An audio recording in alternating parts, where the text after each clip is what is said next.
திருச்சிற்றம்பலம். ஊழியர்கோன் வெப்பொழித்த புகழியர்கோன் கடல் போற்றி, ஆழிமிசை கல்முதப்பில் அணைந்த பிரான் அடி போற்றி, வாழி திரு நாவலூர் வன்றொண்டர் பதம் போற்றி, ஊழிமலி திருவாத ஊரர் திருத்தாள் போற்றி, பெறுவது நிச்சயம் அஞ்சல் நெஞ்சே பிரமாபுரத்து, மறுவரு பொற்கழல் ஞான சம்பந்தனை வாழ்த்துதலால், வெறியுறு கொன்றை மறியுறு சங்கை விடையெடுத்த பொறியுறு பொற்கொடி எம்பெருமானமர் பொன்னுலகே. திருச்சிற்றம்பலம். இன்னைக்கு நம்ம திருஞான சம்பந்தர் பாடியருளிய தோளுடைய செவியன் அப்படிங்கிற பதிகத்தை பார்க்க போகிறோம். அந்த பதிகத்தை பார்க்க போகிறதுக்கு முன்னாடி பெரிய புராணத்துலேருந்து சில பாடல்களை பார்ப்போம்.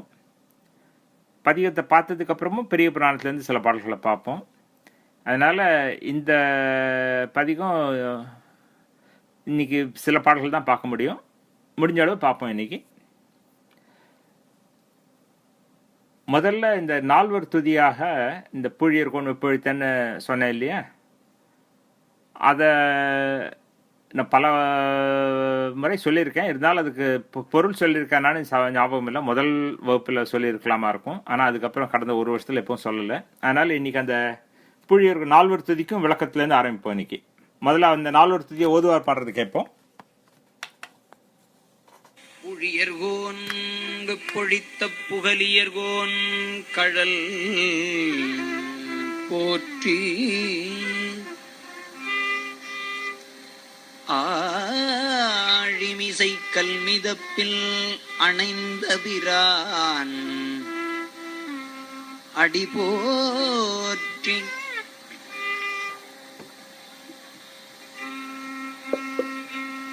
வாழி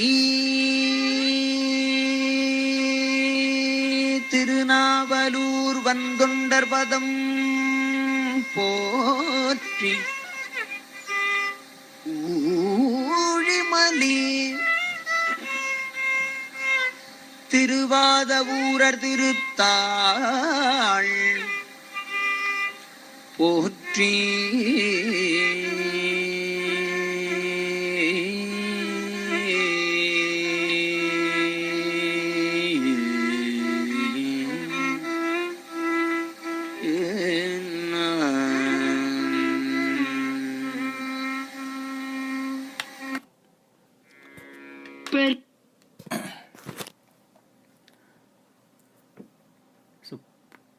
பூழியர்கோன் வெப்பொழித்த புகழியர்கோன் கடல் போற்றி.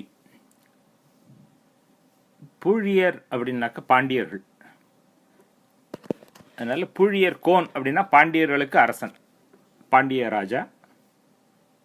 பாண்டிய ராஜாவோட வெப்பு ஒழித்த, வெப்புனா ஜுரம், இன்னைக்கு பேச்சுவாக்கில் ஜுரம்னு சொல்கிறோம். அதுக்கு தமிழ் வார்த்தை வெப்பு, வெப்பு நோய் அப்படின்பா.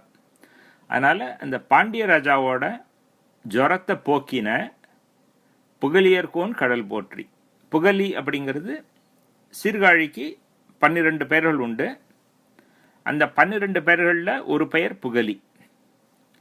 அந்த புகழியர்கோன் அப்படின்னா புகழி அப்படிங்கிற சீர்காழியில் அவதரித்த திருஞான சம்பந்தர், அதுதான் புகழியர்கோன். புகழியர்களுக்கு தலைவன் திருஞான சம்பந்தர். அவருடைய திருவடிக்கு வணக்கம். கழல் அப்படின்னாக்க காலில் அணிகிற ஒரு ஆபரணம். ஆண்கள் காலில் அணிகிறதுக்கு கழல் அப்படின்னு பேர். அதனால சிவபெருமான் காலிலையும் கழல் அணிந்திருப்பார். அதனால ஆண்களுடைய காலில் அணிகிற ஆபரணமாகிய கழல் அப்படிங்கிறது ஆகு பெயராக திருவடிக்கு சொல்லுவா. அதனால புழியர்கோன் வெப்பொழித்த புகழியர்கோன் கடல் போற்றி. பாண்டிய மன்னனுடைய ஜுரத்தை போக்கின சீர்காழியில் அவதரித்த திருஞான சம்பந்தருடைய திருவடிகளுக்கு வணக்கம். அதான் முதலடிக்கு நேரடியான பொருள். இரண்டாவது அடி ஆழிமிசை கல்முதப்பில் அணைந்த பிரான் அடி போற்றி. இது திருநாவுக்கரசரை சொல்ற வரி. இது ஆழி அப்படின்னா கடல். கடலுக்கு தமிழில் பல பெயர்கள் உண்டு. அதாவது கடல்னு சாதாரணமாக சொல்கிறோம். சமுத்திரம்ங்கிறது சம்ஸ்கிருத வார்த்தையிலேருந்து வர்றது. அதை தவிர வாரி, வாரிதி, வேலை இப்படின்னு வெவ்வேறு பெயர்கள் உண்டு கடலுக்கு. அதில் ஒரு பேர் ஆழி. ஆழமாக இருக்கிறதுனால ஆழி. ஆழி மிசை அப்படின்னா கடல் மேல். மிசை அப்படின்னா மேல் அப்படின்னு அர்த்தம். ஆழி மிசைனா கடல் மேல். கல் மிதப்பில், கல் மிதப்புன்னா கல் தெரியும், மிதப்புனா மிதக்கிறது. கல் மிதப்பில் அணைந்த பிரான் அடி போற்றி.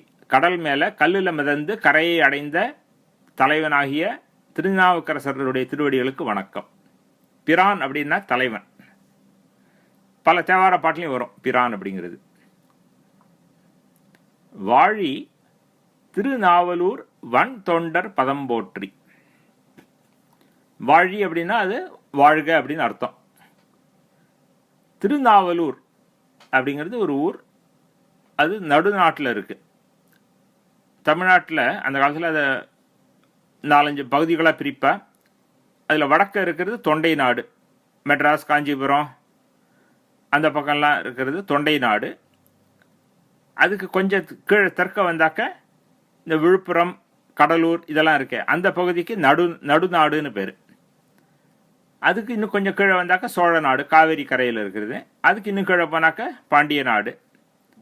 அதனால இதில் நாவலூர் அப்படிங்கிறது நடுநாட்டில் இருக்கிற ஸ்தலம். அந்த ஊரில் அவதரித்தவர் சுந்தரர்.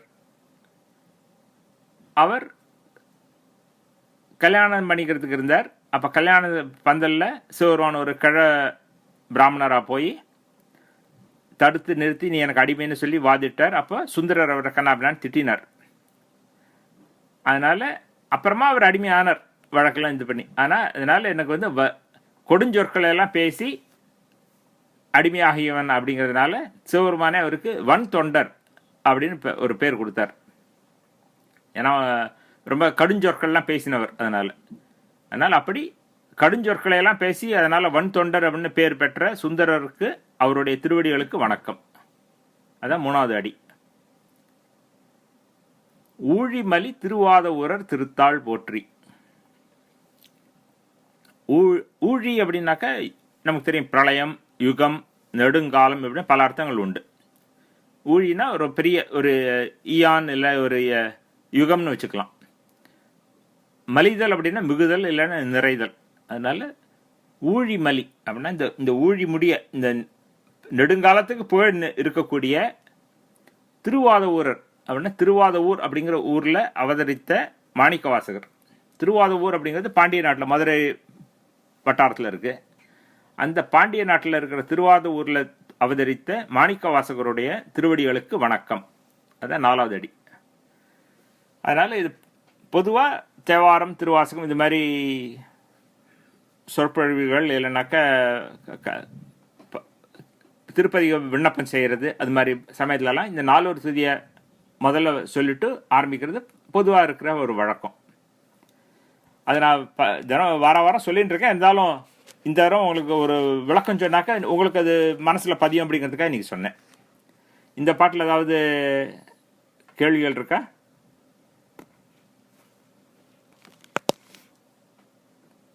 ஓகே, அப்படி இல்லைன்னாக்கா நம்ம 2வது பாட்டுக்கு போவோம்.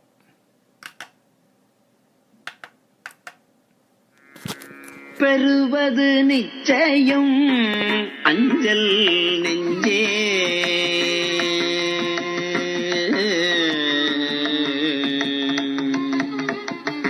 பெறுவது நிச்சயம் அஞ்சல் நெஞ்சே, பிரமாபுரத்து பெறுவது நிச்சயம் அஞ்சல் நெஞ்சே, பிரமாபுரத்து மறுவரு பொற்கழல் ஞான சம்பந்தனை வாழ்த்துதலால் பெரியுரு கொன்றை மறியுரு செங்கை விடை எடுத்த பொறியுரு பொற்கொடி எம்பெருமானமர் பொன்னுலகே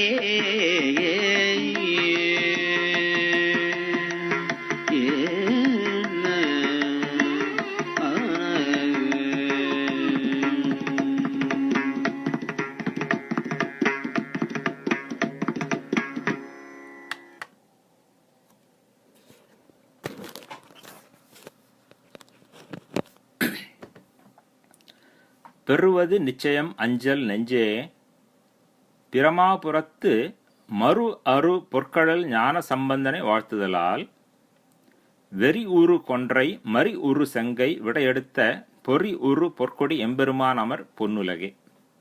இது இந்த பாடல் ஆளுடைய பிள்ளையார் திருவந்தாதி அப்படின்னு நம்பியாண்டார் நம்பிகள் எழுதினது 11ஆம் திருமுறையில் இருக்கு இந்த பாட்டு.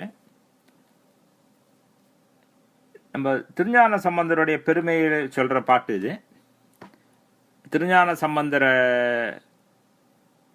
வணங்குவதால் நமக்கு என்ன கிடைக்கும் அப்படிங்கிற பயனை சொல்ற பாட்டு. இந்த பாட்டு என்ன சொல்றது, நம்ம தன்னுடைய மனசை பார்த்து சொல்ற மாதிரி அமைஞ்சிருக்கு இந்த பாட்டு. பெறுவது நிச்சயம் அஞ்சல் நெஞ்சே, நிச்சயமா கிடைக்கும் பயப்படாத மனமே, அப்படிதான் அதுக்கு பொருள். பெறுவது நிச்சயமா கிடைக்கும், அஞ்சல் பயப்படாத நெஞ்சே மனமே அப்படின்னு ஒரு கேரண்டி கொடுக்கிறார். மனமே பயப்படாத, நமக்கு நிச்சயம் கிடைக்கும். என்னது கிடைக்கும்? அது கடைசி அடியில் இருக்கு. எம்பெருமான் அமர் பொன்னுலகே, எம்பெருமானாகிய சிவபெருமான் இருக்கிற சிவலோகம் நமக்கு நிச்சயமா கிடைக்கும், கவலைப்படாத. இல்லையா? நம்ம வழிபடுறது வணங்குறதெல்லாம் எதுக்காக? நமக்கு நற்கதி கிடைக்கணும் அப்படிங்கிறதுக்காக தானே. அதனால நமக்கு நல்ல கதி கிடைக்கும், சிவபெருமானுடைய சிவலோகத்தை சென்று அடையலாம், கவலைப்படாத மனமே அப்படின்னு ஆரம்பத்தில் கவலைப்படாத மனமேன்னு ஒரு கேரண்டி கொடுக்குறார். கிடைக்கும் அப்படின்னு, என்ன கிடைக்கும்ன்றத கடைசியில் சொல்றார். இது ரெண்டுத்துக்கு நடுப்புற நம்ம என்ன செய்யணும் அப்படிங்கறத சொல்றார். பிரமாபுரத்து மறு அரு பொற்கடல் ஞான சம்பந்தனை வாழ்த்துதலால். இது எப்படி கிடைக்கும்? எப்ப நம்ம பிரமாபுரம் அப்படிங்கிறது சீர்காழிக்கு இருக்கிற 12 பெயர்கள்ல ஒரு பெயர். அந்த பிரம்மன் வழிபட்டதுனால அந்த இதுக்கு பிரம்மபுரம் அப்படின்னு பேரு, பிரமாபுரம்னு தமிழ்ல சொல்லுவா. அந்த பிரமாபுரத்துல இருக்கிற அவதரித்த மறு அரு பொற்கடல் ஞான சம்பந்தன், அவதரித்த திருஞான சம்பந்தர், அவருடைய திருவடிகள், பொற்கடல்னா பொன்னடி, முன்னாடியே பேசிருக்கோம் அந்த கடல்ங்கிற வார்த்தையை. பொற்கடல், பொன் போன்ற திருவடிகள். அது எப்படிப்பட்ட திருவடி? குற்றமற்ற திருவடி. மறு அரு பொற்கடல். மறுனா குற்றம், அறுதல் அப்படின்னா இல்லாம போறது. மறு அரு பொற்கடல் ஞான சம்பந்தன், குற்றமற்ற பொன்னடியுடைய திருஞான சம்பந்தன். அவனை வாழ்த்துதலால், அவனை வாழ்த்தினால் மனமே கவலைப்படாது, நிச்சயமாக கிடைக்கும் சிவனோடு இருக்கிற சிவலோகம். அந்த சிவபெருமான் எப்படி அப்படிங்கிறதுக்கு அந்த 3வது அடிமொழிக்கு சிவபெருமானுடைய அடையாளத்தை சொல்றது. வெறி உரு கொன்றை அப்படின்னா, வெறி அப்படின்னா வாசனை. இந்த பழைய பாடல்கள் வெறி அப்படின்னா வாசனைக்கு வரும். வெறினாக்க ரொம்ப கோபத்தோட இருக்கிறது, அவன் வெறி பிடிச்சிருத்தவனுக்கு அப்படின்னு சொல்றமே, அந்த ஒரு அர்த்தமும் இருக்கு. ஆனா இந்த பாடல்ல வெறி அப்படிங்கிறது வாசனை அப்படிங்கிற ஒரு அர்த்தம். வெறி உரு கொன்றை, வாசனையுடைய கொன்றை பூ. அப்புறம் மறி உரு செங்கை. மறி அப்படின்னாக்க மான்குட்டி, மான் கன்றுக்கு மறி அப்படின்னு பேரு. சிவபெருமான் கையில் ஒரு மான் பிடிச்சிட்டு இருப்பார். அதனால மறி உரு செங்கை, தன்னுடைய சிவந்த கைகளில் ஒரு மானை ஏந்தியவன், ஒரு மான் கன்றை பிடிச்சிட்டு இருக்கான். மறி உரு செங்கை அது. அப்புறம் 3வது விடை எடுத்த பொறி உரு பொற்கொடி. சிவபெருமானுடைய கொடி இருக்கே, அந்த கொடியில ரிஷப சின்னம் இருக்கும். அதான் ரிஷபத்வஜம் அப்படின்னு சொல்லுவார் சம்ஸ்கிருதத்தில். அது தமிழ்ல விடை எடுத்த பொறி. இந்த விடைனா ரிஷபம், அந்த காளை மாடு இருக்கிற பொறி அப்படின்னா சின்னம், அந்த காளை மாட்டு சின்னம் இருக்கிற கொடியை உடைய எம்பெருமான் சிவபெருமான். அதனால என்ன சொல்றார்? மனசே கவலைப்படாத, நிச்சயம் கிடைக்கும். நம்ம சீர்காழியில் அவதரிச்ச குற்றமற்ற பொன்னடியை உடைய திருஞான சம்பந்தனை வாழ்த்தினாக்க, மனமிக்க கொன்றையும் மான ஏந்திய கையும் ரிஷபத்தை உடைய கொடியும் உடைய சிவபெருமான் இருக்கிற பொன்னுலகம் அப்படிங்கிறார். அதனால திருஞான சம்பந்தரை வாழ்த்தினாக்க சிவலோகத்தை அடையலாம். அதுதான் இந்த பாட்டோடைய கருத்து. இந்த பாட்டில் ஏதாவது கேள்விகள் இருக்கா?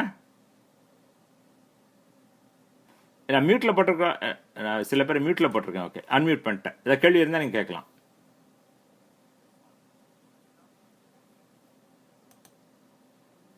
மறு அரு, மறுனா குற்றம், அறுதல் அப்படின்னாக்கா இல்லாம தீருதல், குற்றம் தீர்ந்த அப்படின்னு அர்த்தம்.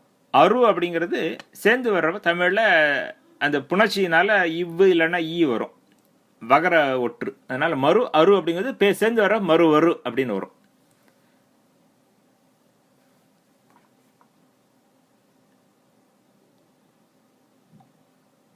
வேற ஏதாவது கேள்விகள் இருக்கா?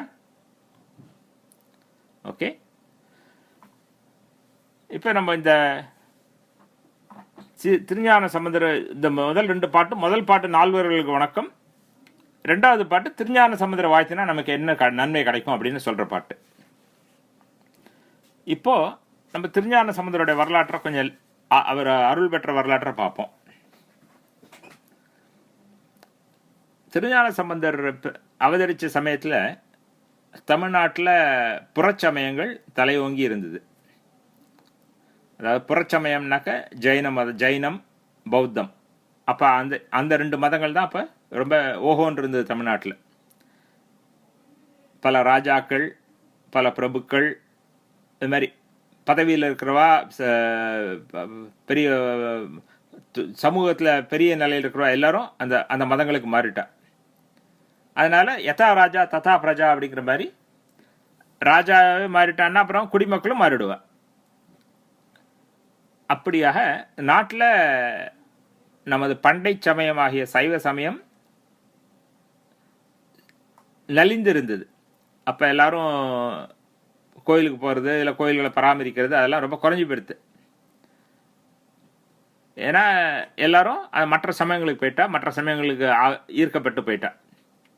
அப்போது இவர்களெல்லாம் எப்படி இந்த நம்ம நாட்டில் சைவ சமயத்தை எப்படி திரும்ப நிலைநாட்டுறது அப்படின்னு யாருக்கும் ஒன்றும் புரியல. அப்போ சீர்காழியில் சிவபாத ஹிருதயர் அப்படின்னு ஒருத்தர் இருந்தார். ஒரு பிராமணர். அவர் இறைவனை நோக்கி ரொம்ப தவம் இருந்தார். இது மாதிரி இறைவனே, இந்த மாதிரி நம்ம சைவ சமயம் இப்படி போயிடுத்து, இது நிலைநாட்டுறதுக்கு ஒரு வழி பிறக்காதா, அருள் புரியாய் அப்படின்னு ரொம்ப நாள் வேண்டிட்டு இருந்தார். அவருக்கு ரொம்ப நாள் குழந்தை இல்லை. அப்புறமா அவருக்கு ஒரு மகன் பிறந்தான். ரொம்ப சந்தோஷமாக இருந்தார். அந்த மகனுக்கு ஒரு 3 வயசு இருக்கும். அப்போ இவர் ஒரு வழக்கம் போல் இவர் தினம் காலம்புரை போய் கோயில் பக்கத்தில் பெரிய குளம் இருக்குது, அந்த குளத்தில் குளித்து நியம நிஷ்டையெல்லாம் பண்ணுவார். அதாவது உங்களுக்கு தெரியும், அந்த காலத்தில் சந்தியாவந்தனம் பண்ணுறதுன்னா ஆத்தங்கரையில் இல்லை குளத்தங்கரையில் போய் தண்ணியில் நின்று சந்தியாவந்தனம் பண்ணுவாள்.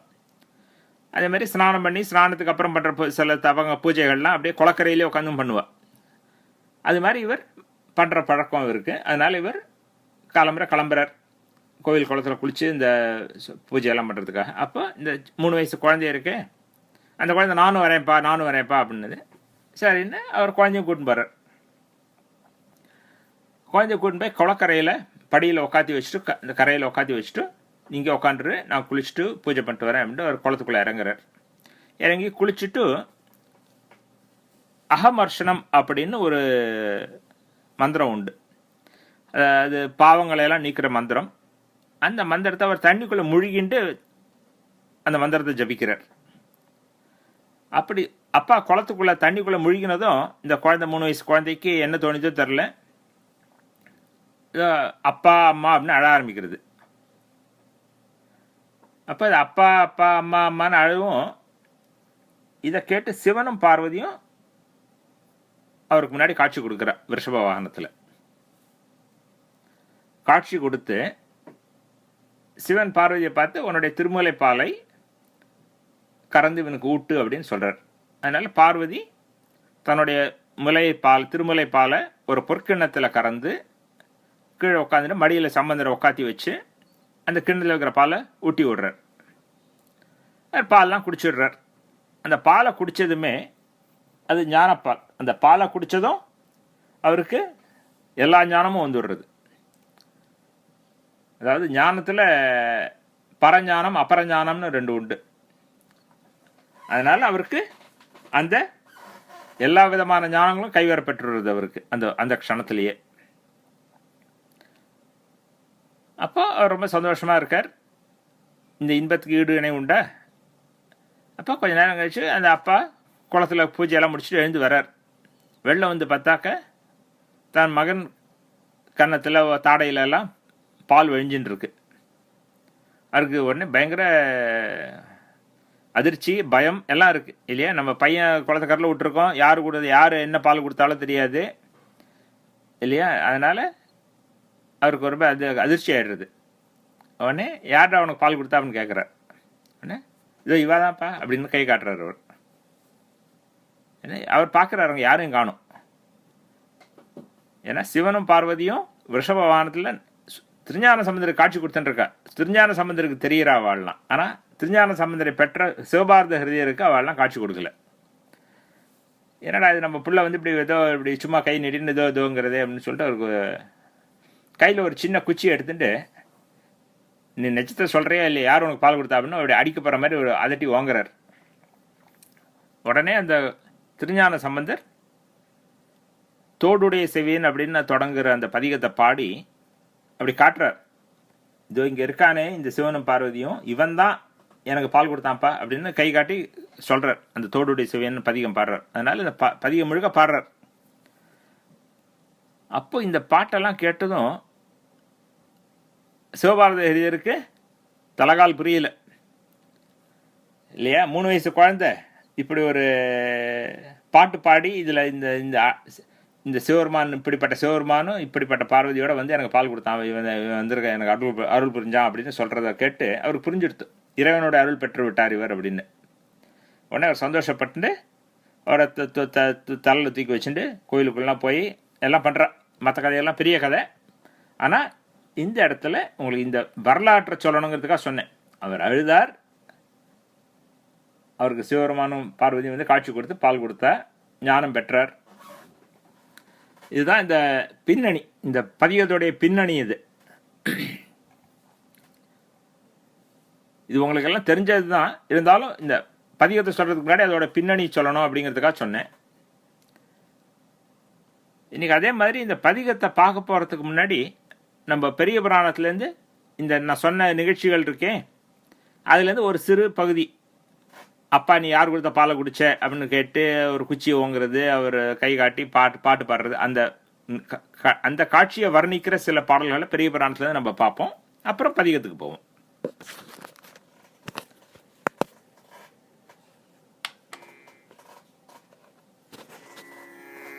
சீர்மறையோர் சிவபாத இருதயரும் சிறு பொழுதில் நீர் மருவி தாம் செய்யும் நியமங்கள் முடித்து ஏறி பேர் உணர்வில் பொலிகின்ற பிள்ளையார்,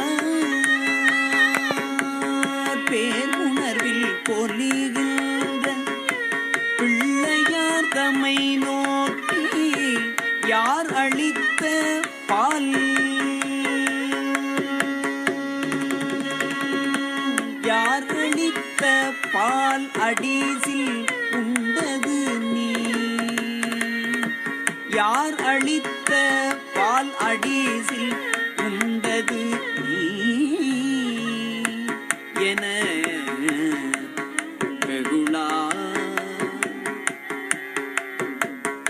நீ உண்டது யார் அளித்த பால் அடிசில் என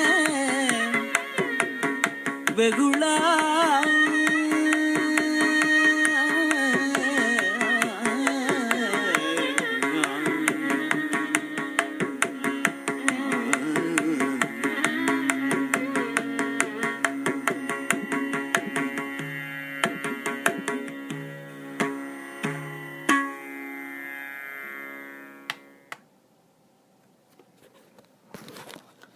இந்த பாட்டு வால்யூம் உங்களுக்கு சரியாக கேட்குறத?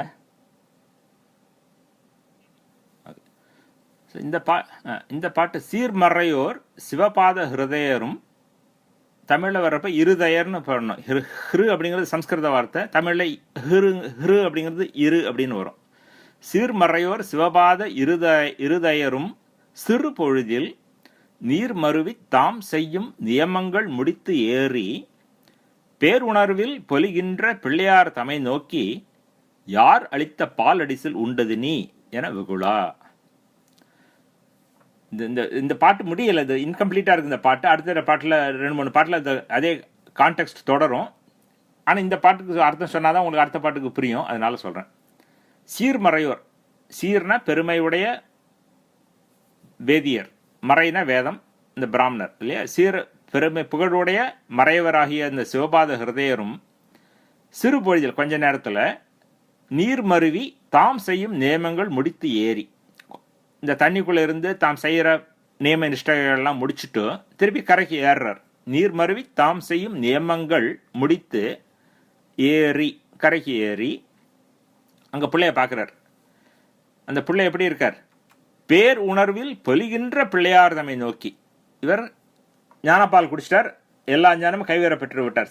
சிவன் பார்வதி சிவனை கண்டு விட்டார், ஞானப்பால் குடிச்சு எல்லா ஞானமும் கைவேற பெற்று விட்டார். அதனால அப்போ முகத்தில் ஒரு பொலிவு தெரியும், ஞானக்கலை தெரியும்.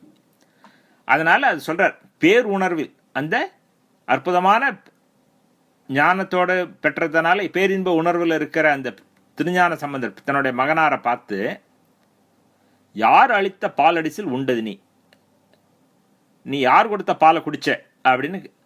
ஏன்னா வெகுளான்னா வெகுண்டு அப்படின்னு அர்த்தம். வெகுண்டுனாக்க கோபிச்சு, சினத்தோட. வெகுளுதல்னா கோபித்தல். அதனால நீ யார் கொடுத்த பாலடா குடிச்ச அப்படின்னு கோபத்தோட கேட்கிறார் அவர். கேட்டு வேற என்ன பண்றார், அது அடுத்த பாடல பார்ப்போம்.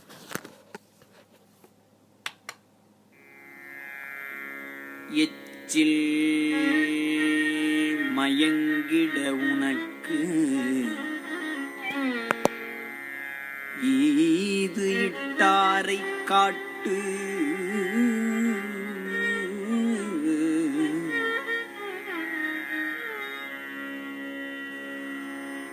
எச்சில் மயங்கிட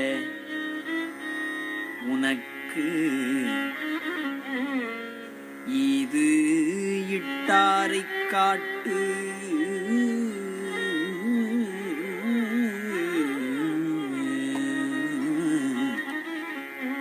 என்று உனக்கு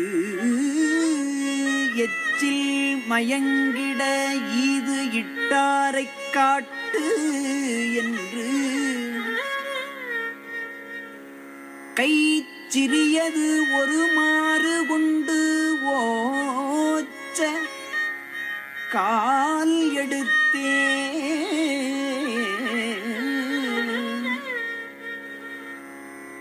அச்சிறிய பெருந்தகையார் ஆனந்த கண் துளிப்பெய்து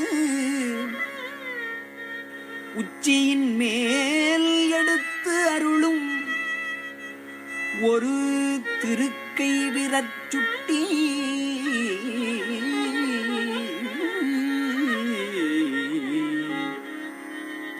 பெருந்தகையார் ஆனந்த கண் துளிப்பெய்து ஒரு திருக்கை விரச்சுட்டி உச்சியின் மேல் எடுத்து அருளும் ஒரு திருக்கை விரச்சுட்டி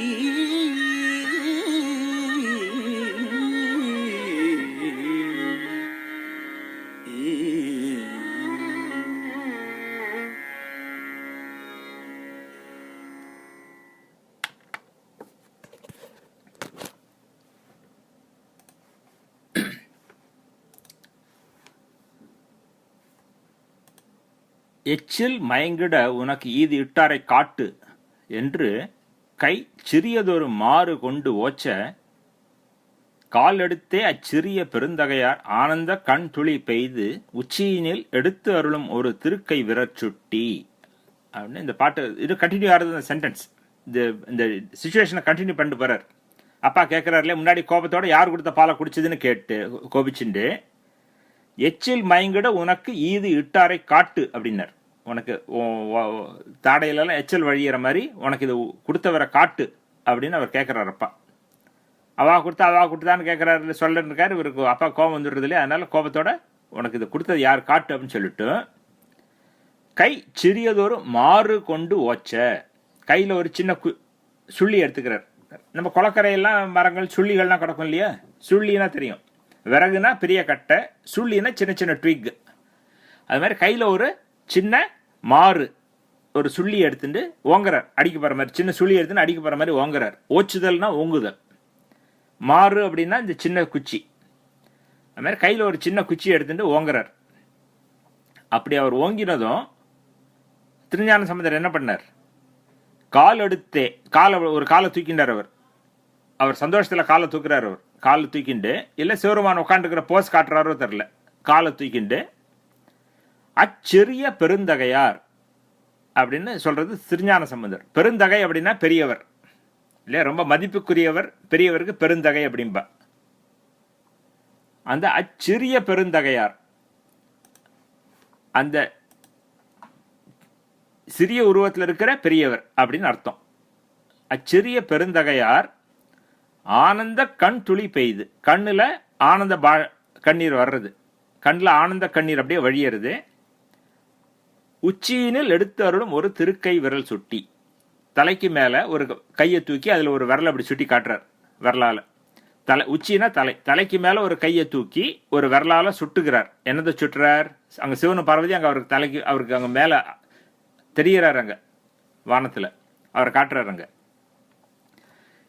இது திருஞான சம்பந்தருக்கு அருள் பெற்று விட்டதுனால அவருடைய கை திருக்கையாயிடுறது. ஏன்னா சிவருமான காட்டுற கை திருஞான சம்பந்தருடைய கைங்கிறதுனால திருக்கை, திருவடி அப்படின்லாம் திருங்கிற அடைமொழியை போட்டுக்கிறது வழக்கம் பெரியவர்களுக்கு சொல்றதுக்கு. அப்படி ஒரு விரலால சுட்டுகிறார் அங்கே சிவன் இருக்கிறத, சிவன் பார்வையும் இருக்கிறத. இந்த பாடல்கள் ஏதாவது கேள்விகள் இருக்கா? அடுத்த பாட்டுக்கு போகிறதுக்கு முன்னாடி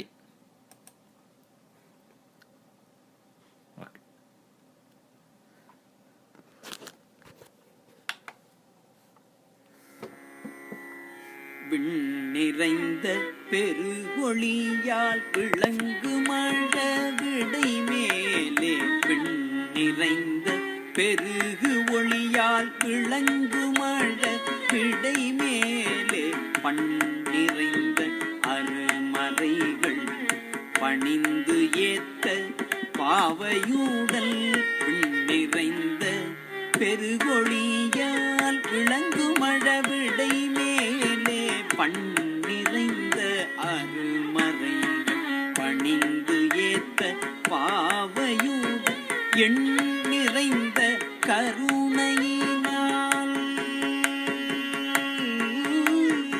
எண்ணிறைந்த கருணையினால் நின்றாரை எதிர்காட்டி, எண்ணிறைந்த கருணையினால் நின்றாரை எதிர்காட்டி, உள் நிறைந்து பொழிந்து,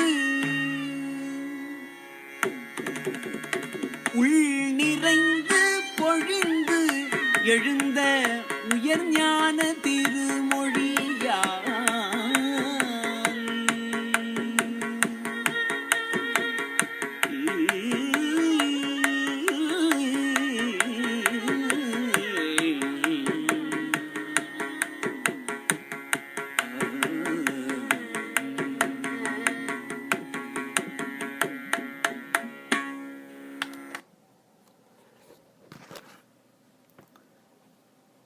விண் நிறைந்த பெருகு ஒளியால் விளங்கு மழவிடை மேலே, பண் நிறைந்த அருமறைகள் பணிந்து ஏத்த பாவையுடன், எண் நிறைந்த கருணையினால் நின்றாரை எதிர்காட்டி, உள் நிறைந்து பொழிந்து எழுந்த உயர்ஞான திருமொழியால். இதுவும் இந்த பாட்டும் கண்டினியூ ஆகுது, கம்ப்ளீட் ஆகல. இந்த பாட்டு சொல்ல வர சென்டென்ஸ் இந்த பாட்டில் கம்ப்ளீட் ஆகல. முதல் பாட்டிலேருந்து கண்டினியூ ஆகிட்டே போகிறது. ஒரு லாங் சென்டென்ஸ் இது, 4-5 பாட்டாக வர்றது. விண் ஆகாசத்தில் நிறைந்திருக்கிற பெருகுகின்ற ஒளி, அவன் ஜோதி ஸ்வரூபனா அவன் காட்சி கொடுக்குறான் ஆகாசத்தில், வானத்தில். அது சொல்றாருங்க. விண் நிறைந்த பெருகு ஒளியால் விலங்கு மழை விடை மேலே, ரொம்ப வெள்ளன்னு இருக்க அந்த ரிஷபம், அதனால அது விளங்குகின்றது, பிரகாசிக்கிறது. அப்படி விளங்குகின்ற மழை விடை அப்படின்னா இளைய ரிஷபம்னு அர்த்தம். மழை அப்படின்னா இளமை, யங். விடைனா ரிஷபம். மழை விடை மேலே, இந்த இளைய காளை அதன் மேலே, இளைய ஏறு இருக்கு இல்லையா, அந்த இளைய ஏற்றின் மேலே பண் நிறைந்த அருமறைகள் பணிந்து ஏத்த. இந்த அருமறைகள் அப்படின்னா அரிய வேதங்கள். அந்த அரிய வேதங்கள் பண் நிறைந்த அப்படின்னா அவையெல்லாம் ரொம்ப இசை மிக்கவை. வேதத்தை பாடணும், வேதத்தை ஸ்வரத்தோட பாடுவா, ராகத்தோட பாடுவா. சாம வேதம்லாம் இருக்குது, ஸ்வரத்தை ராகத்தோட பாடுறது. எல்லா வேதமும் ஸ்வரத்தோட சொல்லணும். அதனால் பண் நிறைந்த அருமறைகள் பணிந்து ஏற்ற அந்த வேதங்கள்லாம் போட்டிருக்கிற சிவருமான் அவன் யாரோட இருக்கான்? பாவையுடன். அவன் பார்வதியோடு இருக்கான். பாவையுடன் எண் நிறைந்த கருணையினால் நின்றாரை. சிவருமான் இல்லையா, எண் நிறைந்த கருணையினான், அளவிறந்த கருணை உடையவன் அவன். அந்த அளவற்ற கருணை உடைய சிவருமான் அங்கே பார்வதியோட எதிர்த்தாப்புல நிற்கிறான். அவர் காட்சி கொடுத்துன்னு இருக்கான் இந்த ரிஷபத்து மேலே. கருணையினால் நின்றாரை எதிர்காட்டி, இதோ இருக்கா, எதிர காட்டுறார், இதோ இருக்கார் பாருங்கப்பா அப்படின்னு எதிர காட்டி, உள் நிறைந்து பொழிந்து எழுந்த உயர்ஞான திருமொழியால். அவர் உள்ளத்திலேருந்து பொங்கி எழுகிறது ஞான தமிழ். அந்த உள் நிறைந்து பொழிந்து எழுந்த உயர்ஞான திருமொழியால், மேலான ஞானம், பரம ஞானத்தை கொடுக்கக்கூடிய தமிழ் அது. அந்த வார்த்தைகளால் ஒரு பாட்டு பாட போறார் அவர் அப்படின்னு சொல்றார். இதில் ஏதாவது கேள்வி இருக்கு அந்த பாட்டில்?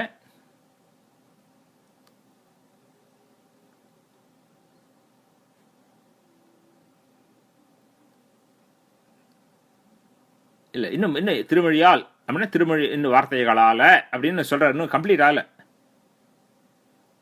இது முதல் பாட்டு, ரெண்டாவது பாட்டு, மூணாவது பாட்டு பார்த்துருக்கோம் இல்லையா? இதில் அந்த 3 பாட்டும் இன்னும் முடியலை. அது ஒரு இன்ட்ராக்டிவ், ஒரு நம்ம சென்டென்ஸில் அவர் கேட்டார், அவர் கேட்டபோது இவர் இதை சொல்லும்பொழுது அவர் அதை கேட்டார், அதை கேட்ட அப்படியே அது ஒரு ஃபுல் ஸ்டாப் இல்லாமல் கமா கமா அப்படி போயிட்டு இருக்குது. ஓகே, இப்போ அடுத்த பாட்டு பார்ப்போம். எல்லையிலா மறை முதல் மெய்யுடன் எடுத்த எழுதுமறை மல்லல் நெடும் தமிழால்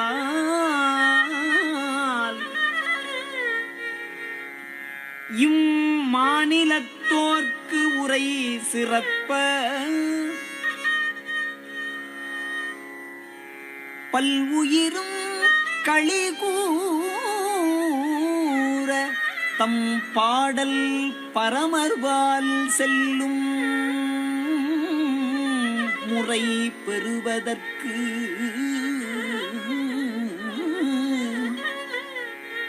பல்வுயிரும் களிகூர தம் பாடல் பரமர்பால் செல்லும் முறை பெறுவதற்கு திருச்செவியை சிறப்பித்து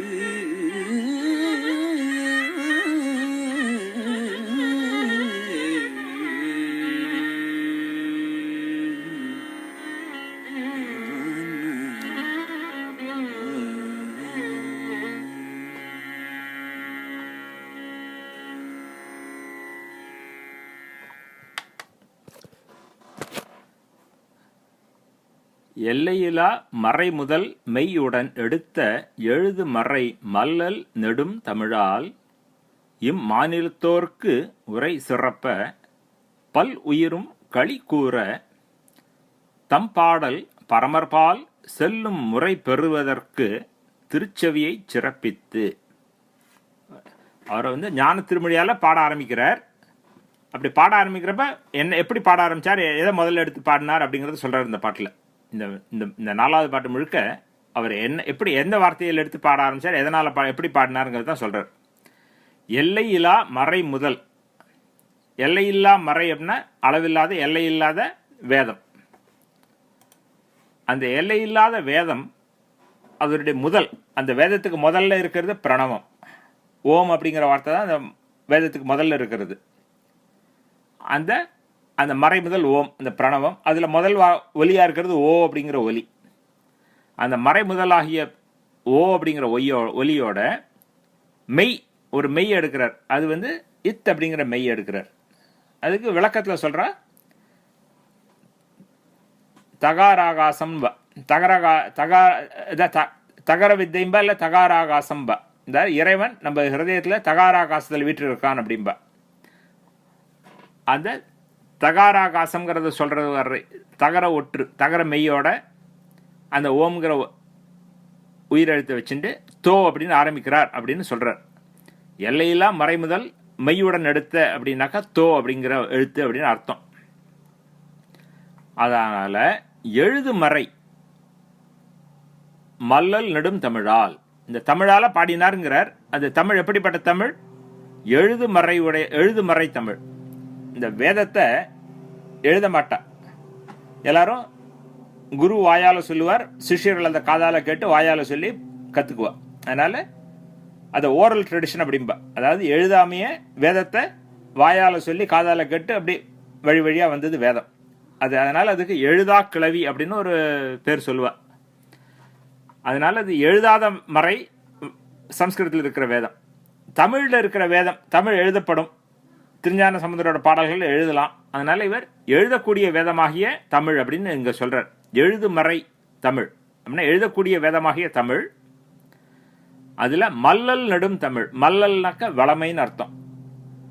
வளமையுடைய பெரிய தமிழால், புகழுடைய தமிழால் மாநிலத்தோர்க்கு உரை சிறப்ப, இந்த உலகத்தில் இருக்கிறவாளுடைய எல்லாருக்கும் உரை சிறக்கிற மாதிரி பல் உயிரும் களி கூற, இந்த உலகத்தில் இருக்கிற பல உயிர்களும் சந்தோஷப்படுற மாதிரி. ஏன் பல உயிர்களையும் ஏன் சந்தோஷப்படணும்? இவர் பாடுற இந்த பாடல்களை பாடி நம்மளும் இன்பம் அடையலாம். அதனால் நமக்கு பேரின்பத்தை அளிக்கக்கூடிய பாடல்கள் இவை. அதனால தான் பல் உயிரும் களி கூற, பல் உயிர்களும் இன்பம் அடையும்படி தம் பாடல் பரமர்பால் செல்லும் முறை பெறுவதற்கு இவர் பாட போறார். இந்த பாட்டு சிவருமானோட காதில் போய் கேட்கணும் இல்லையா? சிவருமான்கிட்ட போய் எப்படி கேட்கும்? இப்போ நம்ம ஒரு பாட்டு பாடுறோம் அப்படின்னா அது ஒருத்தரை போய் எப்படி அடையிறது? அது காது வழியாக தானே அவள்கிட்ட போகிறது. அதனால தன்னுடைய பாட்டு அந்த பரம்பொருளான சிவருமான்கிட்ட போகிறதுக்காக அவனுடைய சிவருமானுடைய திருச்செவியை சிறப்பித்து சிவருமானுடைய காதை புகழ்ந்து அந்த காதுடைய சிறப்பை சொல்லி பாட ஆரம்பிக்கிறார். அதான் இந்த 4வது பாட்டு. இதுக்கு ஏதாவது சந்தேகம் இருக்கா? கருத்து இருக்கா?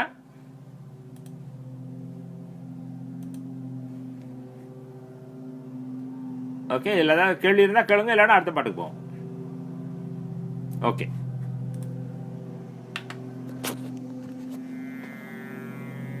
செம்மை பெற எடுத்த செம்மை பெற எடுத்த திரு தோடுடைய செவியல் செம்மை பெற எடுத்த திரு தோடுடைய செவியல் எனும் மெய்மை மொழி திருப்பதிகம் பிரமபுரம் மேவினார் தோடுடைய செவியல் எனும் மெய்மை மொழி திருப்பதிகம் பிரமபுரம்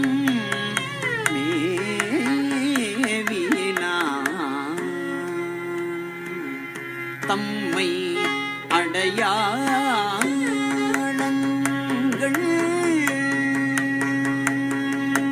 பிரமபுரம் மேவினார் தம்மை அடையாளங்கள் உடன் சாற்றி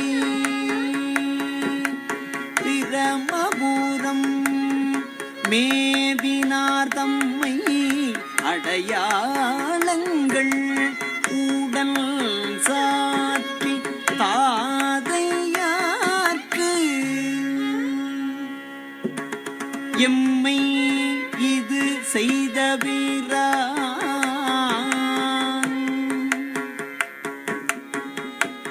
தாதையார்க்கு எம்மை இது செய்த வீரான் இவனன்றே என பிரமபுரம் மேவினார் தம்மை அடையாளங்கள் உடன் சாற்றி தாதையார்க்கு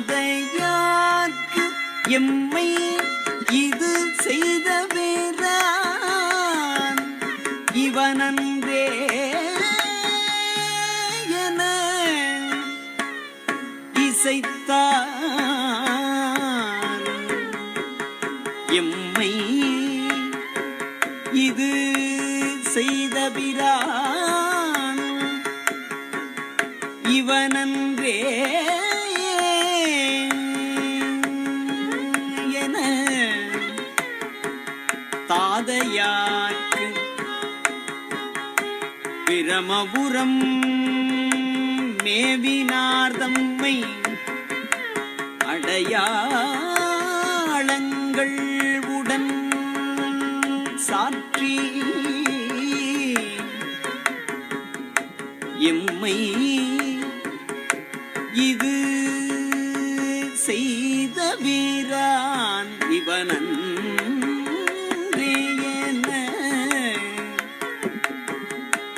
தாதையார்க்கு இசைத்தார்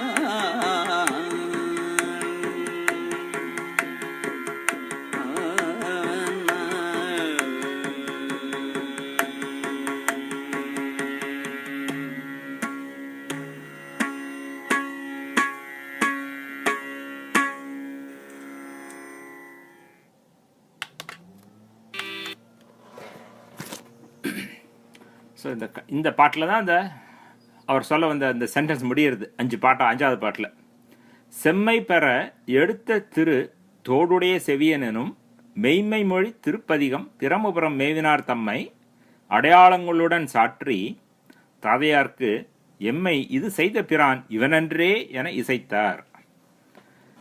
இந்த பாட்டுக்கு பெரிய விளக்கங்கள்லாம் கொடுப்பா, நான் சுருக்கமாக சொல்லிட்டு போகிறேன்.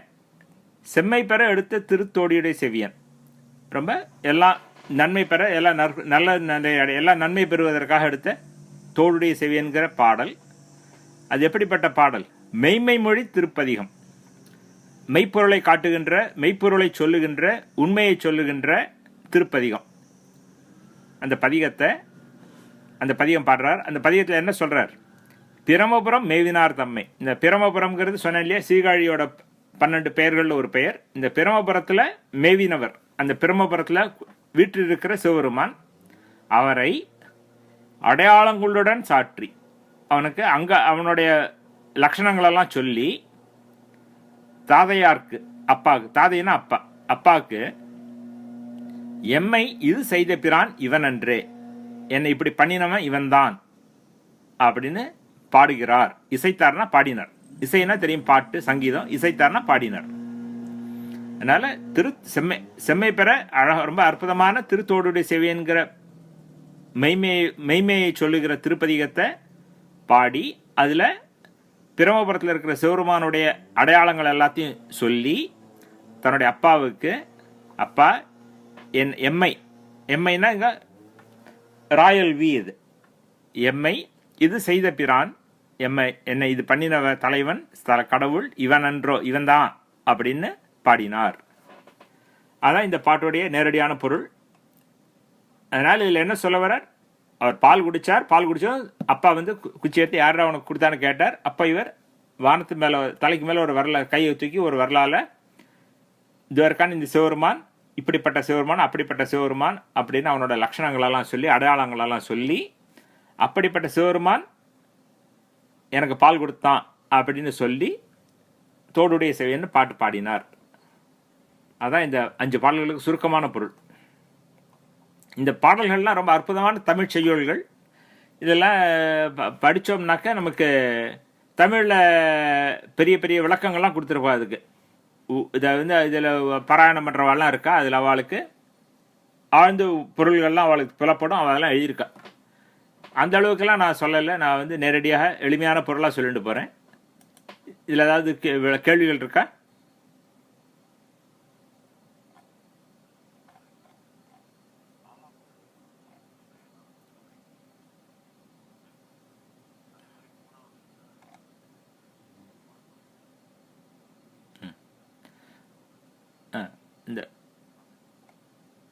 அதாவது இந்த விண்ணிறைந்த பெருவொளியால் அப்படிங்கிற அந்த பாட்டில் பன்னிறைந்த அருமறைகள், அது அருமறைகள் அப்படின்னா அரிய வேதங்கள், அரும்பொருள் அப்படின்னா அரிய பொருள், சிறந்த பொருள், ரொம்ப அற்புதமான பொருள் இருக்கு இல்லையா, அரும்புகழ், அரும்பெயர், அது மாதிரி அருமறை, ரொம்ப அற்புதமான ரொம்ப சிறப்பு உடைய வேதங்கள்.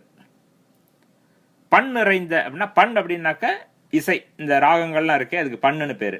இப்போ தமிழில் வெவ்வேறு பாடல்கள் வெவ்வேறு பண்ணில் பாட தேவாரத்துலலாம். அது மாதிரி பண் நிறைந்த அருமறைகள், இந்த ராகத்தோட பாடக்கூடிய அரிய வேதங்கள். அந்த வேதங்கள்லாம் யாரை போட்டிருக்கின்றன? வேதங்கள்லாம் எதுக்காக? வேதங்கள் என்ன பண்ணுறது? வேதங்கள்லாம் அந்த கடவுளை புகழ்ந்து அவனுடைய தன்மைகளை சொல்லி அவனை எப்படி அடையணும்னு வழிகாட்டுறது. அதான் வேதங்கள் பண்ணுறது. கடவுளை புகழ்றது, கடவுளை காட்டுகிறது. அதனால் அந்த வேதங்கள்லாம் இறைவனை வணங்குதல் அப்படின்னு புகழ்கின்றன அப்படின்னு அர்த்தம். பணிந்து ஏற்று வேதங்கள்லாம் இறைவனை போற்றுகின்றன. அப்படி வேதங்களால் போற்றப்படுகிற சிவபெருமான் அந்த ரிஷப வாகனத்து மேலே பார்வதியோட வந்து காட்சி கொடுத்தான் அப்படின்னு சொல்கிறார் அந்த 3வது பாட்டில். இந்த எல்லையில்லா மறை முதல் மெய்யுடன் எடுத்த அப்படிங்கிறப்ப அந்த எல்லையில்லாத மறை அப்படின்னாக்க அளவில்லாத மறைகள். ஏன்னா வேதங்கள் யாரை காட்டுறது? அது இறைவனை பாடுறது. அதோட புகழுக்கு அளவு கிடையாது. அதனால் அளவில்லாத புகழுடைய வேதங்கள். அந்த வேதங்களுடைய முதலாக இருக்கிற எழுத்து பிரணவம், ஓம் இல்லையா? மறைக்கு முதலாக இருக்கிறது ஓம்ங்கிற பிரணவம். அந்த பிரணவத்தில் இருக்கிற அந்த ஓ சத்தத்தோட தகாராகாசம்னு சொல்றக்கூடிய அந்த தகர இத் எடுத்துட்டு இருக்கார். அந்த இத்தும் ஓவும் சேர்ந்து தோ அப்படின்னு ஆரம்பிக்கிறார். அப்படின்னு அந்த தோடுடைய செவியன்ல ஏன் அவர் தோ அப்படின்னு ஆரம்பிச்சார் அப்படிங்கிறதுக்கு அந்த விளக்கம் அது. இந்த தோடுடைய செவியன்ல தோன்னு ஆரம்பிக்கிறதே அந்த தோ அப்படின்னு ஏன் தோன்னு ஆரம்பிச்சார் அப்படிங்கிறதுக்கு, ஏன் தோடுடைய செவியன்னு ஆரம்பிச்சார், அது ஏன் தோன்னு ஆரம்பிச்சார் அப்படிங்கிறது தோங்கிறதுக்காக அந்த விளக்கம். அந்த முதல் வடி ஏன் தோன்னு ஆரம்பிச்சார்னு, அப்புறம் ஏன் தோடுடைய செவியன்னு ஆரம்பிச்சார் அப்படிங்கிறதுக்காக அந்த கடைசி 2 அடி. பல்லுயிரும் கலிகூற தம்பாடல் பரமர்பால் செல்லும் முறை பெறுவதற்கு திருச்செவியை சிறப்பித்து சிவபெருமானுடைய காதை புகழ்ந்து பாடினார் அப்படிங்கிறார். இப்போ நம்ம இன்னைக்கு ஒரு 5-10 நிமிஷம் கூட ஆகலாம். ஏன்னா நம்ம இந்த இவ்வளவு நேரம் பார்த்ததெல்லாம் இந்த பதிகத்தோடைய ஆரம்பத்துக்கு முன்னாடி பேக்ரவுண்டு கொடுக்கறதுக்காக இந்த பாட்டெல்லாம் பார்த்தோம். இப்போ பதிகத்தோட முதல் பாட்டு கேட்போம். அதுக்கப்புறமா நம்ம அதோட விளக்கத்தை பார்த்துட்டு இன்னைக்கு அந்த அளவில் நிறுத்திக்குவோம்.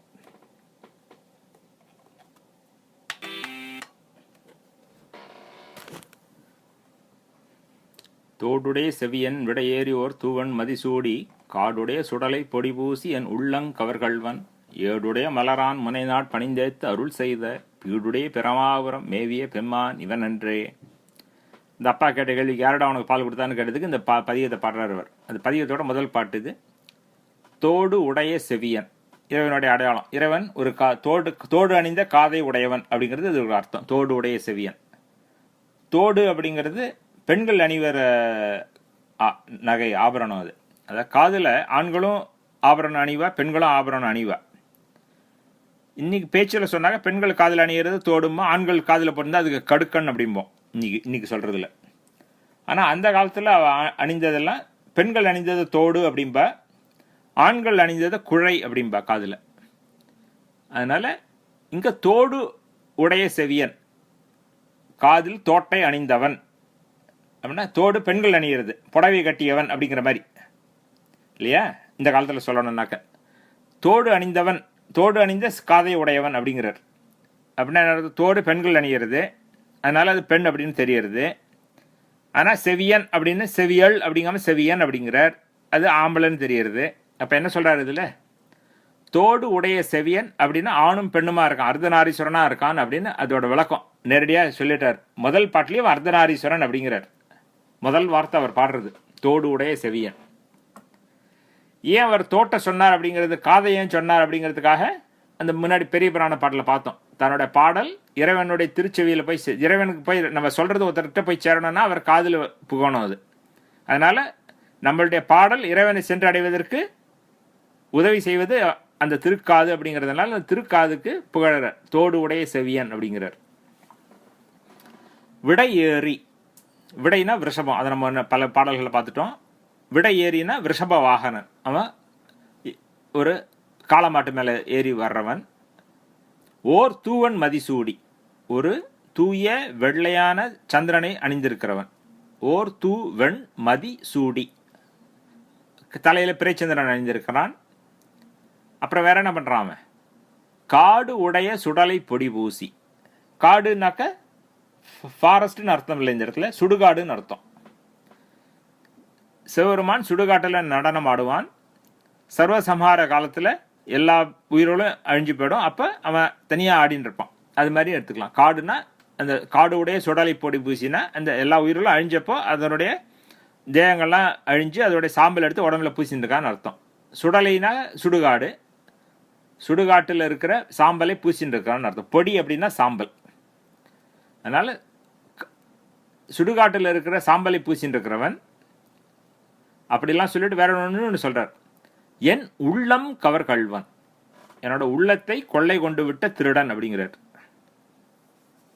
அற்புதமான வார்த்தை. இது நம்ம தமிழில் முன்னாடி சொல்லிருக்கேன்னு நினைக்கிறேன்.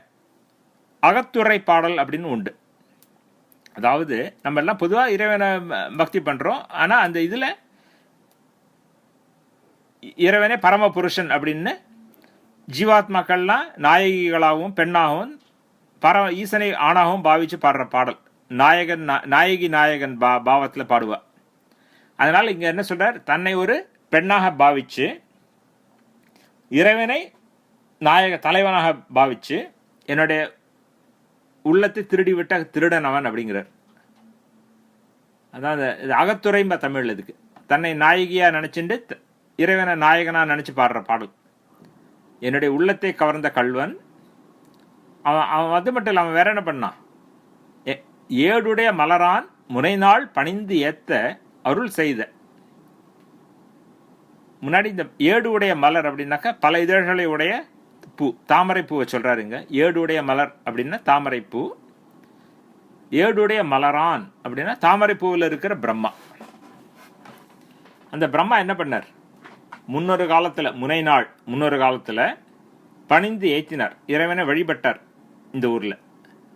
அப்படி இறைவனை வழிபட்டப்போ அந்த பிரம்மாவுக்கு அருள் பண்ணினார் அவர். அதுதான் ஏழுடைய மலரான் முனைநாள் பணிந்து ஏத்த அருள் செய்த, அவனுக்கு அருள் செய்த பீடு உடைய பிரமாபுரம். இந்த பீடுனா பெருமை, பீடு உடைய பிரமாபுரம்னா பெருமையுடைய பிரமபுரம்னு அர்த்தம். அந்த பிரம்மா முன்னொரு காலத்தில் பிரம்மா வழிபட்டப்போ அவனுக்கு அருள் செய்த பெருமையுடைய பிரம்மபுரம் இது. அந்த பிரம்மபுரத்தில் மேவிய பெம்மான், அந்த பிரம்மபுரத்தில் உரைகின்ற பெருமான் இவன் அன்று, இவன் இல்லை இவனப்பா அப்படிங்கிறார். என்ன சொல்றார், இவன் அன்றேனா இஸ் இ நாட் அப்படின்னு அர்த்தம். ஒரு ரெட்டாரிக்கலாக கேட்போம் இல்லையா, அது மாதிரி சொல்றார். அந்த உனக்கு யாரோட பால் கொடுத்தது, எனக்கு அப்பா எனக்கு பால் கொடுத்தவன் ஒரு காதில் தோடு போட்டுன்னு இருக்கான், அவன் ஒரு ரிஷப வாகனத்து மேலே ஏறின்னு இருக்கான், அவன் தலையில் ஒரு தூய வெள்ளையான சந்திரனை சூடின்னு இருக்கான், உடம்பு முழுக்க சுடலைப்பொடி விபூதி பூசின்னு இருக்கான். அவன் என்னுடைய உள்ளத்தை கொள்ளை கொண்டு விட்டவன். அது மட்டுமல்லாமல் அவன் முன்னொரு காலத்தில் பிரம்மா வழிபட்டப்போ அவனுக்கு அருள் பண்ணினவன். அவன் இந்த பெருமையுடைய இந்த நம்ம ஊராகிய பிரம்மபுரத்தில் உரைகின்ற எழுந்தருள் இருக்கின்ற சிவபெருமானப்பா அவன் தான் எனக்கு இதெல்லாம் பண்ணினான் அப்படின்னு அப்பாவுக்கு அடையாளம் சொல்றார். இந்த பாட்டு ஒரு அற்புதமான பாட்டு. ஏன்னா இறைவனோட அருள் பெற்றதும் பாடின பாட்டு இது. பல அரிய கருத்துக்கள்லாம் இருக்கும் இதில். ஒவ்வொரு வார்த்தைக்கும் தத்துவ விளக்கங்கள்லாம் பேசியிருக்கேன். இந்த 4 அடி பாட்டுக்கு 2-3 பக்கத்துக்கு விளக்கங்கள்லாம் எழுதியிருக்கா. அந்த ஏன் ஒவ்வொரு ஃப்ரேஸையும் எடுத்து அனலைஸ் பண்ணிருக்கா. தோடுடைய செவியன் ஏன் சொன்னார், ஏன் மதிய சூட்டின்னு இருக்கிறத சொன்னார், ஏன் அவன் சுடலை பொடி பூசின்னு இருக்கிறத சொன்னார், அவன் ஏன் உள்ளங்கவர் கல்வன்னு சொன்னார் அப்படின்னு ஒவ்வொரு வார்த்தையும் அனலைஸ் பண்ணி இதில் பல விதமான நுண்ணிய கருத்துக்கள், பல சட்டில் மீனிங்ஸ் எல்லாம், சட்டில் ரெஃபரன்சஸ், சட்டில் தாட்ஸ் எல்லாம் அதுலேருந்து அவள் அனலைஸ் பண்ணி கண்டுபிடிச்சிருக்கா. இந்த நமக்கு முன்னாடி இந்த பெரியவர்கள்லாம் இந்த புத்தகங்களில் இந்த விளக்கத்தில் ரொம்ப பெருசாக விளக்கம் எழுதியிருப்பா. ஆர்வம் இருக்கோ அதெல்லாம் புத்தகத்தை படிக்கலாம். அதனால் அது உங்களுக்கு ஒரு சுருக்கமாக சொல்கிறேன். அதனால் இதில் பாடுவா, அவள் கல்வன் ஏன் சொன்னார் அப்படின்பா. உள்ளம் கவர்ந்த கல்வன் இல்லையா. கல்வன் அப்படிங்கிறவன் நமக்கு தெரியாமல் எடுத்துன்னு போடுவான் இல்லையா. இப்போ கொள்ளையடிக்கிறது அப்படின்னாக்கா அது வேற. இப்போ நம்ம நேரடியாக கத்தியை காமிச்சு மிரட்டி பிடிங்கின்னு போகிறது கொள்ளையடிம்பா. ஆனால் நமக்கு தெரியாமல் தூக்கின்னு போனால் அது கல்வன் அப்படின்பா. அதனால இறைவன் வந்து தன்னை அறியாமல் தன் மனசுக்குள்ளே புகுந்து தன்னை தன் மனசை கவர்ந்துன்னு போயிட்டான். அவன் எப்போ வந்தான், எப்படி என் மனசை கவர்ந்தாலும் எனக்கு தெரியலப்பா, அவன் எனக்கு நான் அறியாமல் என் மனசை கவர்ந்துன்னு போயிட்டான் அவன் அப்படிங்கிறார். அதான் உள்ளம் கவர் கல்வன். இது மாதிரி வார்த்தைகள் நம்ம ருத்ரத்தில் கூட வரும். திருடன் அப்படிங்கிற மாதிரி ஒரு அர்த்தம்லாம் இருக்குது. ருத்ரத்தில் ஒரு வார்த்தை பேர் இருக்குது சிவனுக்கு. அது மாதிரிலாம் பல விதமான கருத்துகள் இருக்குது இதில். அதனால் இந்த அளவுக்கு சுருக்கமாக சொல்கிறேன். உங்களுக்கு ஏதாவது கேள்வி இருந்தால் நீங்கள் கேளுங்க.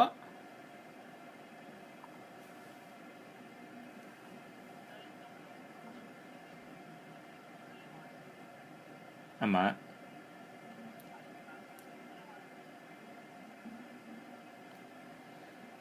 இருக்கலாம். ஆமாம், இருக்கலாம். அதாவது இதெல்லாம் நம்ம இறைவனுடைய வழிபாடு அவளுடைய மக்களுடைய அறிவு நிலைக்கு தகுந்த அளவில் இருக்கும் இல்லையா? சில பேர் ஆத்ம பூஜை பண்ணுவா, இறைவனை மனசுக்குள்ளேயே வச்சு பூஜை பண்ணுவா. அது மாதிரி ஒவ்வொருத்தருடைய பக்குவ நிலைக்கு தகுந்தபடி இருக்கும். அதனால அது மாதிரி சுடலை மாடன்கிற மாதிரி கிராமத்து தெய்வங்களும் இந்த பெரிய தெய்வங்களுடைய இதுவாக பார்க்கலாம் நம்ம.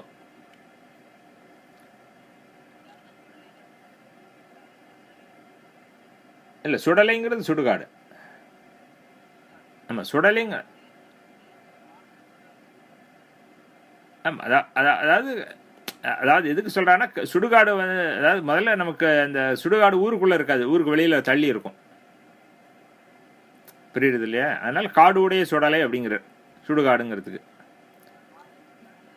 ஆமாம் ஆமாம், ஊருக்கு வெளியில் இருக்கிறது ஊருக்கு வெளியில் இருக்கிறது காடு அப்படிங்கிற மாதிரி பார்த்துக்கணும் நம்ம இல்லையா? காடு திருத்தி நாடாக்கினான்ங்கிறான் இல்லையா அந்த காலத்தில் ராஜாக்கள்லாம். ஏன்னா அந்த காலத்தில் எல்லாம் காடாக இருந்தது, மக்கள் குடியேற அந்த இடத்துல காடுகளெல்லாம் அழித்து ஊர் பண்ணிட்ட. அது மாதிரி அதனால் அதான் சுடலைன்னா சுடுகாடு.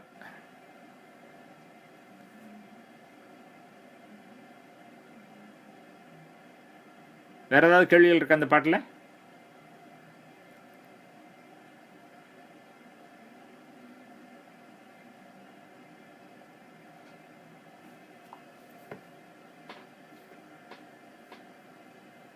அதனால் இது சொன்னேன் இல்லையா, இந்த பாட்டுக்கு பலவிதமான பொருள் இருக்கு.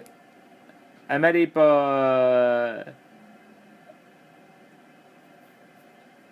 இந்த பணிந்து ஏத்த அப்படிங்கிற வார்த்தை இருக்கு, அதுக்கும் விளக்கத்தில் கொடுத்துருக்கா. பணிந்து அப்படின்னாக்கா மனசால, ஏத்தனா வாயால, வாக்கால அப்படின்னு மனோ வாக்காயத்து மூணாலையும் வழிபடணும் அப்படிங்கிறதுக்காக பணிதல்ங்கிறது மனசு பண்ணுறது, மனசால பணிதல். ஏத்துதல்னா வாயால் புகழுறது. அதான் ஏழுடைய மலரான் முனைநாள் பணிந்து ஏத்த அப்படிங்கிறார் இல்லையா, அதில் சொல்கிறார். அதனால் அது பலவிதமான பொருள்கள் இதில் பார்க்கலாம். யோசிக்க நமக்கு தெரியும். இது தோடுனா என்ன, அது ஏன் சோடு அணிஞ்சிருக்கான், பொடி பூசின்னா என்ன, அதுமாதிரி ஒவ்வொன்றுக்கும் ஒவ்வொரு விளக்கங்கள் பலவிதமாக சொல்லுவா அந்த பெரியவர்கள்லாம் அந்த புஸ்தகத்தில் எழுதியிருக்கா. அதனால் இது அவ்வளவு ஆழ்ந்து நம்ம பார்த்தோம்னாக்கா அப்புறம் அது புஸ்தகத்தில் படிச்சுக்கலாம். நான் நேரடியாக பொருள் நமக்கு புரியணும். அவர் சொல்ல வர கருத்து நமக்கு ஓரடியாக புரிஞ்சுடுத்துனாக்கா அதுக்கப்புறம் நம்ம இதை யோசிச்சு நமக்கு ஆர்வம் இருந்தால், நமக்கு ஈடுபாடு இருந்தால் நம்ம புஸ்தகத்தில் படிக்கலாம். இல்லை நம்ம இதே பாராயணம் பண்ணி நமக்கு புதிய பல குறிப்புகள் தோணலாம்.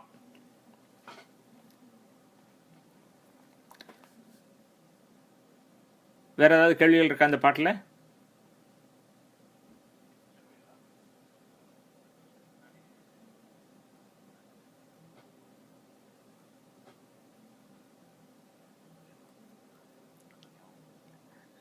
Very good. ஆமாம், 2 வருஷத்துக்கு முன்னாடி நம்ம இதில் எடுத்திருக்கேன், கிளாஸில் எடுத்திருக்கேன்.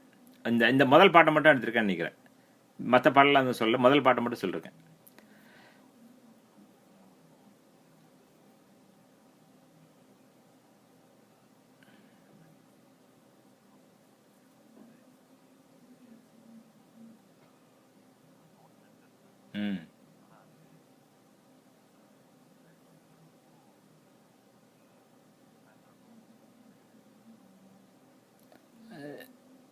டிஃப்ரெண்ட் டைப்ஸ் ஜபத்தை பற்றி நான் சொல்லியிருந்தேன், அதில்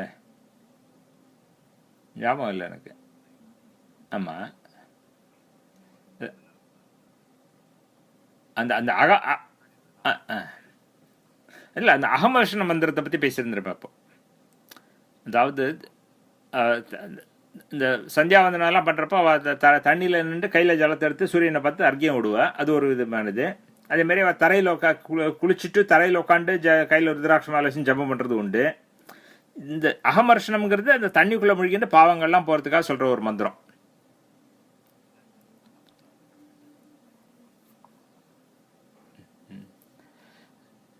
உங்களுக்கு இன்னும் 5 நிமிஷம் இருக்குன்னா நம்ம இன்னொரு பாட்டு பார்ப்போம். இல்லைன்னா இன்னைக்கு இந்த அளவில் முடிச்சுக்கலாம். என்ன சொல்கிறீங்கலாம்?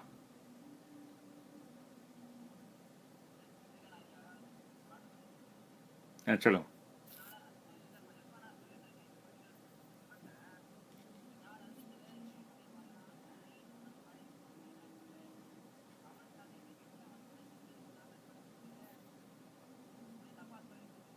ம் அதான். ம் ம் அது அந்த ஏடுடைய மலரான் முனைநாட் பணிந்தேத்த அருள் செய்து அப்படிங்கிறது சில பேர் தமிழில் வேற விதமாக விளக்கம் சொல்லுவா.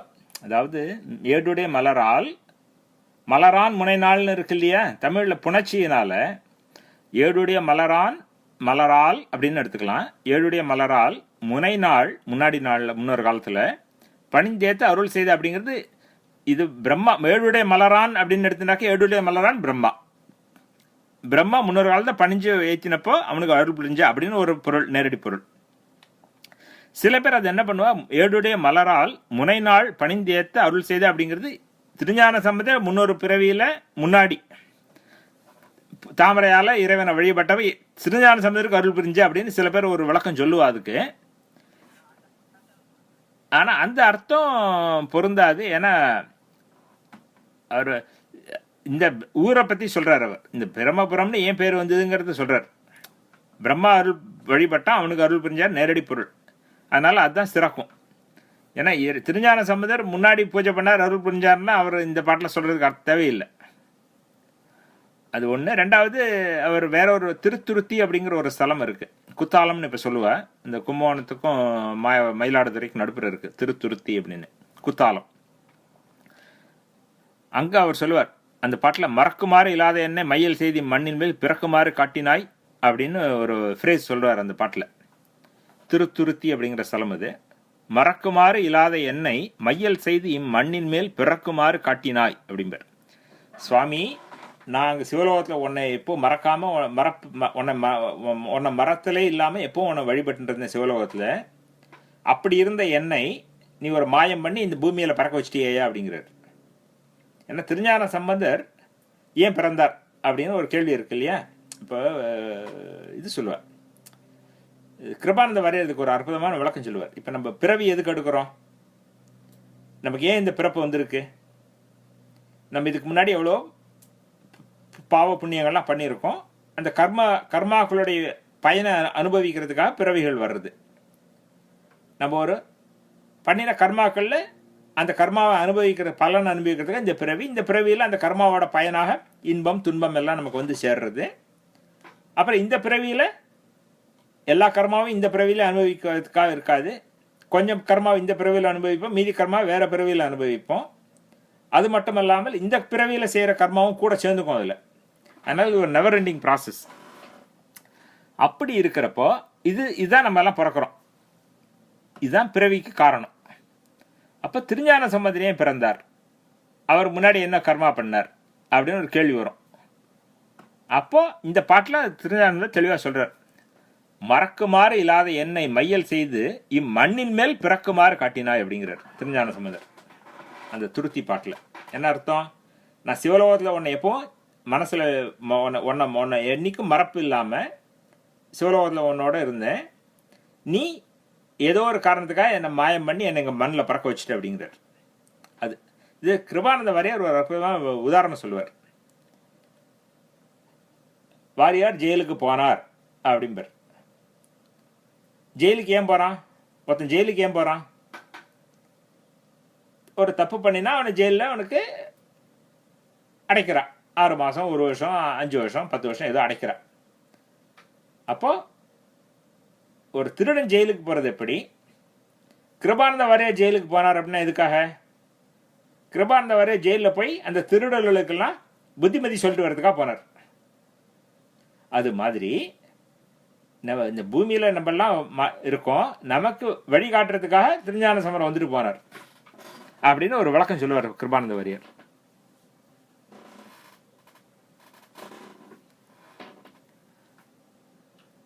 நம்ம இன்னைக்கு நிறுத்திக்கலாமா இல்லை 2வது பாட்டு பார்க்கலாமா?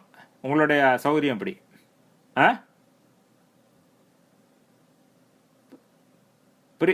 புரியல எனக்கு. என்ன சொன்னேன்? ஓகே, அப்போ இன்னைக்கு இந்த அளவில் நிறுத்திக்குவோம். நம்ம அடுத்த வாரம் இன்னும் அடுத்த வாரம் சந்திப்போம். ஞாபகம் வச்சுக்கோங்க, ஒரு வாரத்தில் நம்ம தொடர் சந்தித்து இந்த பதியத்தை அன்றைக்கி முடிப்போம். இன்றைக்கி இந்த அளவில் முடிச்சுக்குவோம். அதேமாதிரி நான் சொல்ல வந்தது, இன்னும் 2-3 நாளில் திருஞான சம்பந்தர் குரு பூஜை வர்றது. அன்றைக்கி நம்ம வேறு எதுவும் பண்ணாட்டாலும் திருஞான சம்பந்தருடைய வரலாற்றை ஒரு தடவை படிச்சுட்டு இந்த ஒரு பாட்டையாவது நம்ம பாராயணம் பண்ணுவோம் அன்றைக்கி. அதுக்காக சொன்னேன் உங்களுக்கு. ஓகே, இன்றைக்கி இந்த அளவில் முடிச்சுக்குவோம். திருச்சிற்றம்பலம்.